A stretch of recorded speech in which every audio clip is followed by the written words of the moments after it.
Vielen Dank, Herr Gillstätter. Sie haben jetzt Ihre großen Erfolge von Gavi dargestellt und auch die humanitären Ziele, die Sie verfolgen. Nun muss man aber der Ehrlichkeit doch auch sagen, dass hinter Gavi natürlich auch private Interessen stehen. Stichwort Bill Gates Stiftung, Big Pharma und so weiter. Ich will nicht leugnen, dass Impfkampagnen, Impfaktionen weltweit auch viel Gutes bewirkt haben, die Verbreitung von Krankheiten verhindert haben. Aber doch spätestens seit der Corona-Pandemie ist ein Schatten auf diese Impfaktionen gefallen. Es wurde dort ein weltweites Zwangsimpfsystem durchgesetzt mit zweifelhaften Ergebnissen und zweifelhaften Folgen.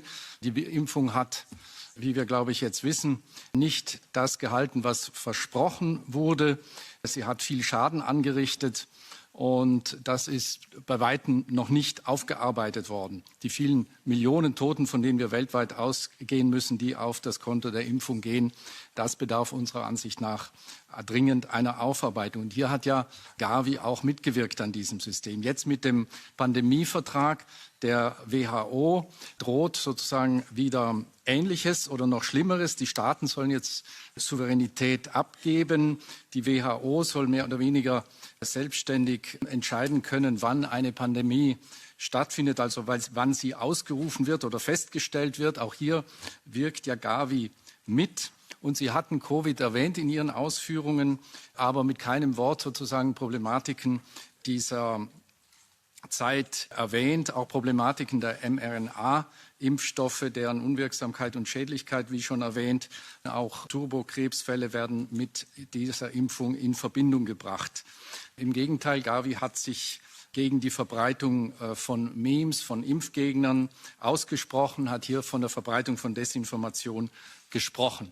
Deswegen meine Frage, welche Lehren ziehen Sie denn diesbezüglich aus der Covid-Pandemie? Gibt es hier etwas, was wir zu lernen haben, beim nächsten Mal definitiv anders zu machen haben? Braucht es hier nicht eine Aufarbeitung, eine gründliche, bevor wir ähnliche Impfkampagnen weltweit wieder durchführen? Vielen Dank.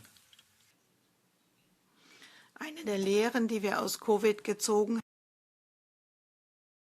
haben, war, dass die Herstellung der Impfstoffe sehr konzentriert war auf einige wenige Gegenden und dass es praktisch keine Impfstoffproduktion in Afrika gab. Ich weiß, dass die EU sehr viel gute Arbeit leistete, um die regionalen Produktionskapazitäten aufzustocken. Wir haben die sogenannten afrikanischen Impfstoffproduktionsbeschleuniger eingerichtet. Da geht es darum, dass entweder in Form von westlichen Unternehmen oder auch mit anderen Operationen in Afrika selbst Impfstoffe produziert werden können, damit sie besser vorbereitet sind, wenn die nächste Pandemie kommt.